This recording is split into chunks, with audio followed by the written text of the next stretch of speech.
उत्तराखंड के हल्द्वानी शहर से पूर्व जिला आयुर्वेद अधिकारी और पर्यावरण कार्यकर्ता डॉक्टर आशुतोष पंत का आप सभी को नमस्कार।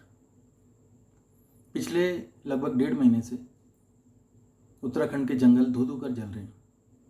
न जाने इस वर्ष क्यों ज़्यादा आग की घटनाएं हो रही हैं। इस दौरान न जाने कितने हेक्टेयर जंगल जल के राख हो चुके हैं। मेरा उत्तराखंड सरकार से विनम्र अनुरोध है कि किसी भी प्रकार से आधुनिकतम उपाय करके हमें जंगलों की आग को रोकना चाहिए।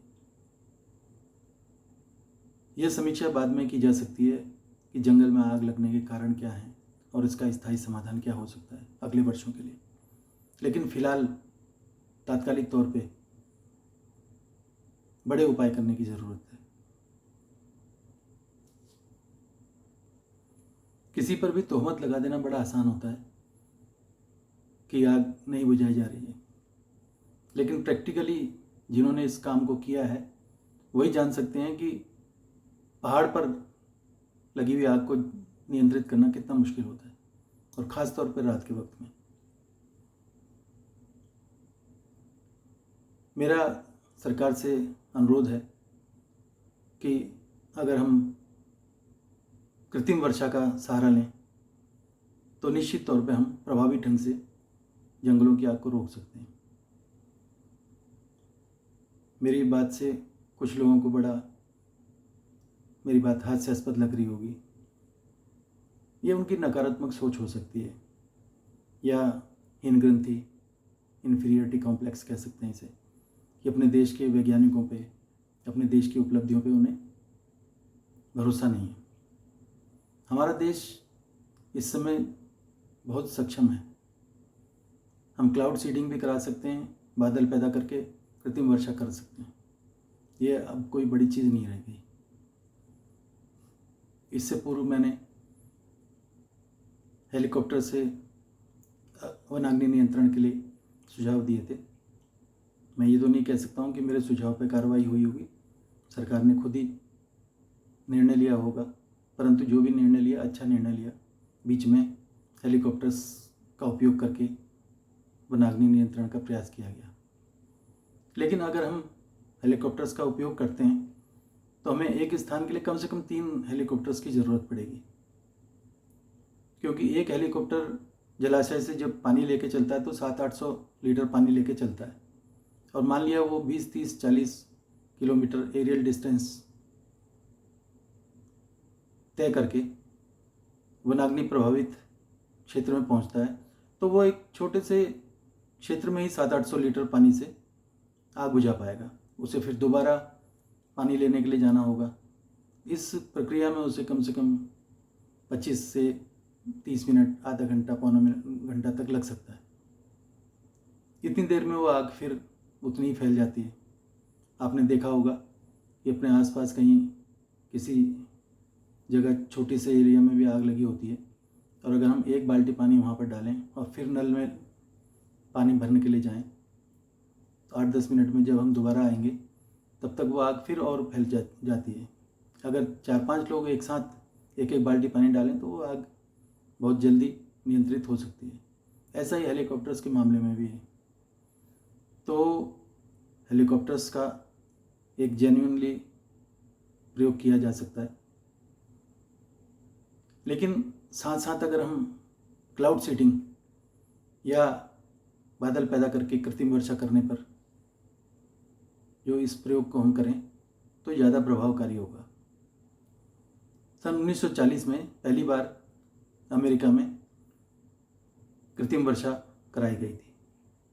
इसके बाद रूस, चीन और दूसरे विकसित देशों ने भी अपने यहाँ कृत्रिम वर्षा करा के इस प्रयोग को साबित किया।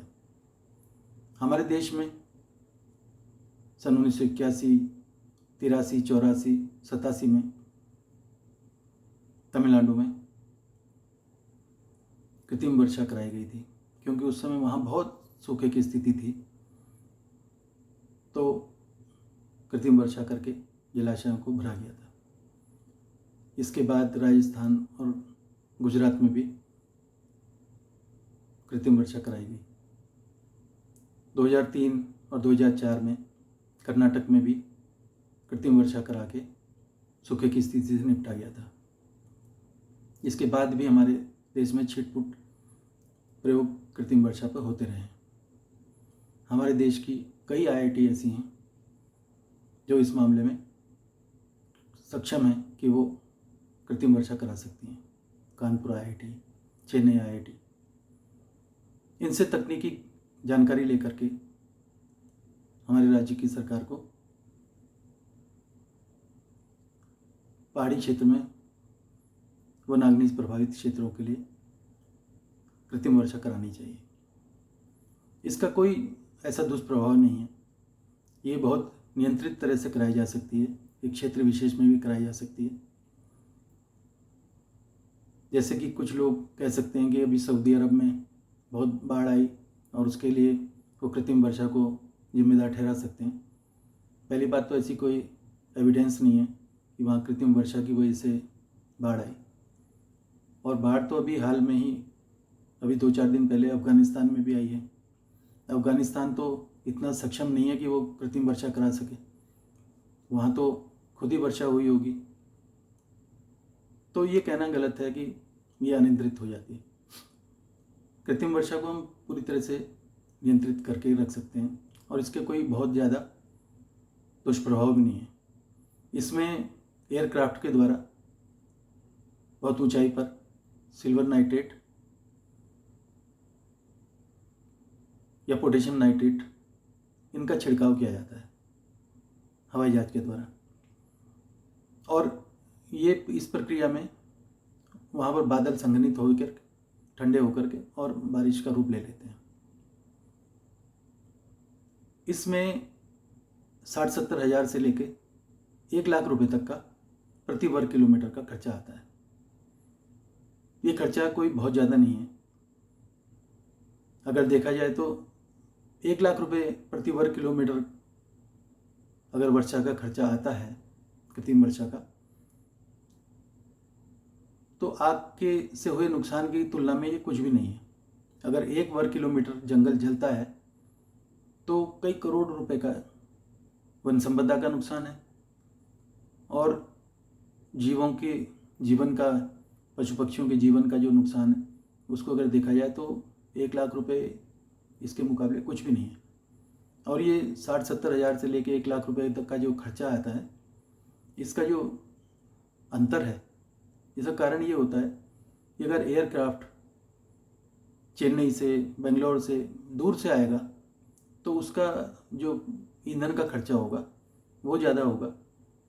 अगर बरेली से, मान लिया बरेली से उत्तराखंड के लिए कोई एयरक्राफ्ट चलता है तो उसका ईंधन का खर्चा कम होगा, तो जाहिर बात है कि वो ऑपरेशनल जो खर्चा है इसका वो कम होगा। अभी आजकल तो एक और उपाय भी किया जा सकता है कि जो ड्रोन है, ड्रोन से बादलों में इलेक्ट्रिकल चार्ज करके, बादलों को इलेक्ट्रिकली चार्ज करके और तब भी वर्षा कराई जा सकती है। और ड्रोन अब आज के ज़माने में कोई दुर्लभ चीज़ नहीं है। हमारे प्रधानमंत्री श्री नरेंद्र मोदी जी के द्वारा अभी पिछले 2-3 साल से लखपति दीदी योजना चलाई गई, और उसमें लखपति दीदी तो खैर महिलाओं को प्रशिक्षित किया गया, इसलिए उनको लखपति दीदी कहते हैं। इसके अलावा युवाओं को, नवयुवकों को भी ग्रामीण क्षेत्र में प्रशिक्षित किया गया। ड्रोन दिए गए उन्हें ड्रोन, बैटरी और जनरेटर और वाहन निःशुल्क दिए गए। उन्हें प्रशिक्षण भी दिया गया कि वो खेती में ड्रोन का उपयोग कैसे कर सकते हैं, कीटनाशकों के छिड़काव के लिए, उर्वरकों के छिड़काव के लिए। तो उन्हीं ड्रोन्स को, जो हमारे उत्तराखंड में भी प्रशिक्षित लोग हैं जो ड्रोन संचालित कर सकते हैं, उनको उनके प्रशिक्षित करके थोड़ा सा और उनको उसमें थोड़ा सा तब्दीली करके ड्रोन में ये कृत्रिम वर्षा के लिए उपयोग किया जा सकता है। तो मेरा यही कहना है कि अत्याधुनिक उपायों को अमल में लाकर हमें समाज का हित देखना चाहिए। आप लोगों के में से कुछ लोगों के मन में ये जिज्ञासा होगी कि मैं ये जो अनुरोध कर रहा हूँ सरकार से, तो मैं ये वीडियो के माध्यम से क्यों कर रहा हूँ। देखिए, एक तो वीडियो का जो पहुँच बहुत दूर तक होती है और ये अभिव्यक्ति का एक अच्छा साधन है। दूसरी बात, अगर मैं पत्र लिखकर अपना सुझाव दूं माननीय मुख्यमंत्री को, माननीय वन मंत्री को, तो उन तक मेरा पत्र कब पहुंचेगा, कब तक पहुंचेगा, कब उस पर ध्यान जाएगा उनका, क्योंकि मैं खुद एक जिला स्तरीय अधिकारी रह चुका हूं। इसके अलावा मैंने कई वर्षों तक अपने चिकित्सा अधिकारी संघ का प्रांतीय स्तर पर प्रतिनिधित्व किया है, तो मुझे अच्छी तरह से मालूम है कि प्रोसीजर क्या होता है। जब कोई पत्र किसी उच्च अधिकारी के पास जाता है तो वो अपने अधीनस्थ को मार्क करते हैं उसे। उसके बाद वो पत्र घूमते घूमते बहुत लंबे समय के बाद उस पर कार्रवाई हो पाती है। तो मैं आज मान लिया पत्र लिखूं, ईमेल से भी भेजूंगा, तब भी वो पता नहीं वो सही जगह तक पहुंच पाएगा, नहीं पहुंच पाएगा, उस पर कार्रवाई कब होगी, कैसे होगी। तब तक तो सारे जंगल जल चुके होंगे। हो सकता है कि वीडियो के माध्यम से ये मेरा संदेश संबंधित व्यक्ति तक पहुंच पाए।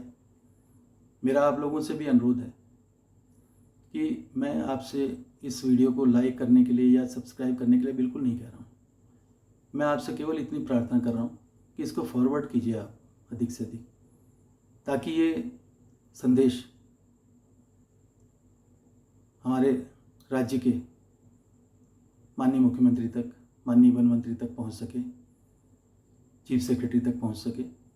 और ये कृत्रिम वर्षा कराना आज की तारीख में कोई बहुत बड़ी बात नहीं है, इसको हम आसानी से कर सकते हैं। इसके लिए हम IIT से संपर्क कर सकते हैं, उनसे तकनीकी ज्ञान ले सकते हैं और हमारे देश में कृत्रिम वर्षा कराने का अनुभव रखने वाले लोगों से परामर्श करके यहाँ पर बहुत जल्दी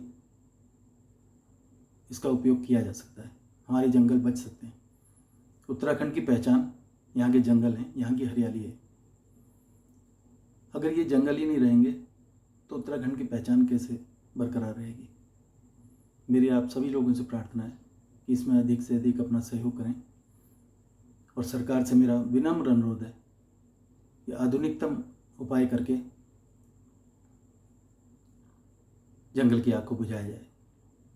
मैं सरकार का बहुत धन्यवाद भी देना चाहता हूँ कि उन्होंने अभी पिछले समय, अभी 10-15 दिन पहले एक बहुत अच्छा निर्णय लिया, ऐतिहासिक निर्णय लिया कि जो चीड़ की जो सूखी पत्तियाँ होती हैं, पिरूल, उसको इकट्ठा करके जो लोग युवा इकट्ठा करेंगे उनको 50 रुपये प्रति किलो उनसे खरीदा जाएगा। मेरा माननीय मुख्यमंत्री जी से अनुरोध है कि इसका शासनादेश अगर अभी तक ना हुआ हो तो तत्काल जारी कराने का कष्ट करें और उसको जगह जगह गाँव में प्रचारित करना चाहिए, ताकि युवा इसके लिए प्रेरित हों और पिरूल को इकट्ठा करें। क्योंकि पिरूल जो है, जो चिड़ की पत्ती है, सूखी पत्तियाँ, वो बहुत ज्वलनशील होती हैं और वो आग के बढ़ने में बहुत बड़ा एक कारण होती हैं। मेरा एक और विनम्र अनुरोध है, उस पर विचार करेगा वन विभाग कि उत्तराखंड से चीड़ को धीरे धीरे हर वर्ष 5%, 10%, 20%, जितना भी उन्हें अध्ययन के बाद उचित लगे, चीड़ को ख़त्म करके वहाँ पर चौड़ी पत्ती वाले पेड़ लगाने का उपाय करें। अगर ऐसी योजना बनेगी तो धीरे धीरे उत्तराखंड को स्थायी रूप से आग से बचाया जा सकेगा। आग लगाने वालों पे सरकार कड़ी कार्रवाई कर रही है, ये बहुत अच्छी बात है। बल्कि मेरा तो ये सुझाव है कि जो आग लगाते हैं जानबूझकर जंगल में, और अगर साबित होता है कि उन्होंने जंगल में जानबूझकर आग लगाई है, तो उन पे हत्या का अभियोग चलना चाहिए। क्योंकि पेड़ों में भी जीवन होता है और जो उस जंगल में आग लगने से पशु पक्षी मरते हैं, चिड़िया, अंडे, कीट पतंगे, उनकी जान की तो कोई कीमत ही नहीं है। ऐसे लोगों पर हत्या का अभियोग चलना चाहिए, कड़ी से कड़ी कार्रवाई होनी चाहिए। सरकार अपनी ओर से उपाय कर रही है, इसके लिए बहुत बहुत धन्यवाद। बाकी मेरे कृत्रिम वर्षा कराने वाले सुझाव पर भी अगर ध्यान देगी सरकार तो बहुत अच्छा होगा, जंगल की आग को रोका जा सकेगा। बहुत बहुत धन्यवाद।